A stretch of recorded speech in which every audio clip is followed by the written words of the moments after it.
దానికి హత్తుకుపోయిన క్యారెక్టర్ ధనుష్. అంటే ఈ క్యారెక్టర్కి ధనుష్ తప్ప ఇంకెవరు లేరని, ఇంకెవరు చెయ్యలేరు. ష్యూర్ ఇంకొక హీరో లేడు. అంత పెర్ఫార్మ్ ఇచ్చి హీరో ఇమేజ్ ఉండి, స్టార్ ఇమేజ్ ఉండి, అన్ని రకాల కాంబినేషన్లో ఉండి చేసే మనిషి అంటే the one and only star in India is Dhanush.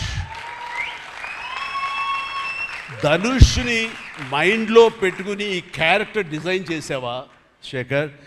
లేదు, నీ క్యారెక్టర్కి అతను అనుకోకుండా సరిపోయాడా అని అంటే నాకు లేదు. నువ్వు ధనుష్ని దృష్టిలో పెట్టుకుని ఈ క్యారెక్టర్ డిజైన్ చేసేవేమో అని కూడా అనిపిస్తుంది నాకు. ఎందుకంటే ఈయన సపోజ్ నేను చేయలేను శేఖర్, వెరీ సారీ సార్, நான் ரொம்ப பிஸியாக இருக்கேன், நான் பண்ண முடியாது అని சொன்னா என்ன பண்ணுவேని?